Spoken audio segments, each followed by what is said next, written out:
Good afternoon. She is charged with fraud in connection with millions of dollars stolen from one of New Mexico's biggest hospitals. Today, Loretta Mares faced a judge. The state indictments last month say that Mares funneled hundreds of thousands of dollars to Richard Crabtree in exchange for steering millions of dollars of contract work toward a phantom company that she and her brothers owned.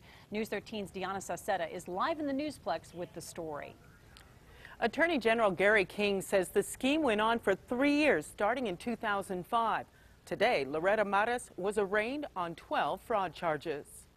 We would waive a formal reading and enter a not guilty plea to every count.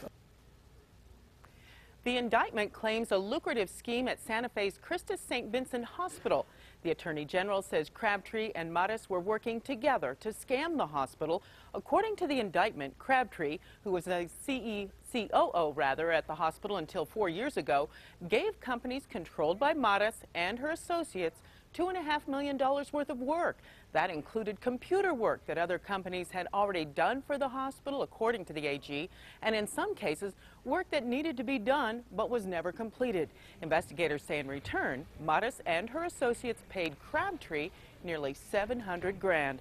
Mares was released on her own recognizance this morning. She lives in Washington, D.C., and will now be allowed to travel back and forth for court hearings. Mares faces up to 90 years if she's convicted. Mares' residence here in Albuquerque is in the process of being foreclosed on. If convicted, again, she could face up to 90 years in prison. Crabtree's arraignment was postponed today. Back to you. All right, thank you, Deanna. Mares was a former Albuquerque Mayor Martin Chavez's live-in girlfriend. His congressional campaign spokesperson told us, though, that he has moved out.